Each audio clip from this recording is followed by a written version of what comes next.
I'm going to admit I don't get excited for much nowadays. It's just part of being an adult and having responsibilities, and modern game releases don't entice me much because of how bloated, DLC ridden, and by the numbers they all feel. However, one game has me anticipating its release and growing more impatient each day we get closer to the release day. That game I'm excited for is Five Nights at Freddy's Secret of the Mimic. When Secret of the Mimic was first announced, I didn't really care for it at first because it had to do with the books. I've always wanted the books and the games to be separate from each other to simplify things and not confuse the newbies who jump aboard. But after playing Into the Pit, which I need to finish now that I think about it, I realized that not only can games based on the books be fun, but have the potential to be better than the mainline games. I've been trying to get into the books also, and there are some stories I really like. One of my favorites is a story about an older brother who gets scared by Foxy when he warns, "You can be a pirate, but you'd have to lose an arm and a leg." Or I think it was "Your limbs and an eye." Been a while since I've read the short story. The older brother continues to act paranoid about everything that could potentially lose him body parts, and in the end his paranoia gets the best of him. I don't think this story has the potential to be made into a game, but it's stuck with me since I first read it at my local comic shop. Games based on the books not only have a foundation for developers to build something great off of, but could tell better stories than the main games because they don't have to stick to the dodged canon theorists go nuts over. I may be one of the rare few FNAF gamers who actually likes the Mimic and its concept as a villain, and no, I'm not saying this to troll the community. The idea of an animatronic who could compress and extend its endoskeleton to fit inside any costume and disguise itself is a terrifying villain to go up against. I can imagine a sequel where the Mimic disguises itself as Freddy, and if it's a game where Gregory and Glamrock Freddy or Cassie and Roxanne Wolf return, you can see how the Mimic might be problematic and terrifying. Don't get attached to any animatronics you come across in Secret of the Mimic because they will turn on you at the drop of a hat. This will get tense if any of the puzzles in the game require an animatronic in the room. So while you're trying to solve a puzzle, one of the key elements you need could become possessed, and now you need to hide and play keep away until it returns to normal. This might sound annoying to some, but if balanced right, it could bring up the repetitive aspect of the puzzles and play out like some of the mini games in Help Wanted 2. And if the puzzles are short, breaking them up with segments from the Mimic or starting them over if the Mimic gets you won't be such a big deal. Jackie is another thing that I think will be a big deal in this game, if she isn't already. Have you tried Google image searching her? It's hard to find images you need for videos without coming across at least one weird piece of fan art. I mean, it's not as bad as Circus Baby's fan art, but give it a year after The Secret of the Mimic comes out, I'm sure that'll change. Jackie's your other main villain coming after you when Mr. Mimic is MIA. This creepy Jacqueline in the box is my childhood trauma all summed up in one character. Ever since I was a child, I hated toys designed to surprise you, so combining that with my other childhood fear, animatronics, means I'm looking forward to being absolutely terrified of this Harlequin horror. Judging by the trailers, Jackie can fit through smaller spaces than the Mimic, so any claustrophobic areas are definitely gonna have her going after you. She can also talk, and hopefully she'll have way more than just a handful of lines recorded, unlike the Glamrock, so we don't get sick of having to deal with her. I believe she's gonna act as the Moon replacement and do what he was supposed to do in Security Breach. An enemy that can climb walls, jump down from the ceiling, and slip in and out of smaller areas can be terrifyingly problematic.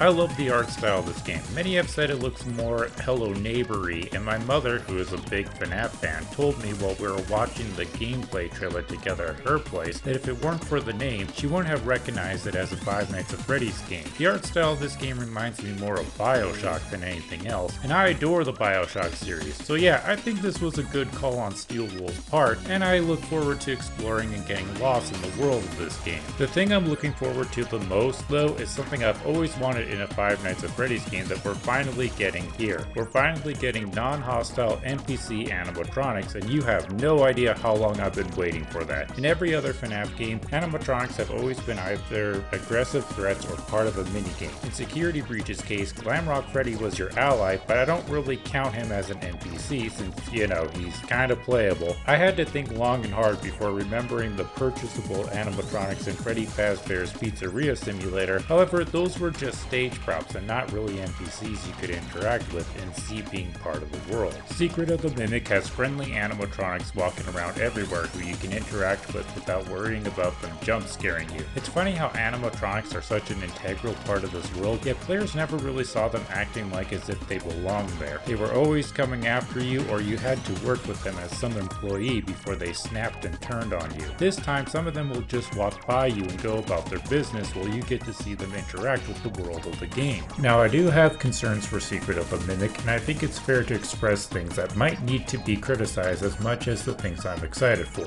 The first thing I'm concerned about is the game's file size. I'm all for smaller games. Hell, I'm usually the one arguing for games to be as small as possible. Steel Wool usually can make really engaging games that last hours despite their file sizes. However, this is a story-driven game in an explorable world. If it's a linear game, that could translate to only 6 hours of gameplay. Keep in mind Five Nights at Freddy's Ruin, a free DLC, is half that at 3 hours long. Security Breach is around 90 gigabytes in size, has a fully open, non-restricted world, and gameplay lasts only 10 hours. This game is rumored to cost $40 and is confirmed to be 8 gigabytes. And while that's not a bad price for a game that might only be 6 hours, I feel like that we should and hopefully do get a game around at least 10 hours long. Another concern is this being the earliest canonical game in the official timeline. This is obviously going to introduce retcons like No Tomorrow, and my biggest fear is that Steel Wool might think this will give them leeway to rewrite the canon from the beginning as they please. Also, this game is going to have to answer some difficult questions, almost none of which I think are going to be. The biggest question is, if the Mimic has been here from the whole time, how has he gone through the entire timeline up until Ruin, or possibly Security Breach, unnoticed? Is the ending of this game going to seriously show how he got sealed up in the concrete wall we found him in Ruin? If so, then that's going to be the lamest ending in Five Nights at Freddy's history. My biggest concern is that Steel Wool made Secret of the Mimic the way it is because they want the game to be available on the Switch, or now more likely the Switch 2. If the game is available on Switch, that's a good thing because that means all of it will be available on the cartridge you buy. If not and they port it to Switch 2,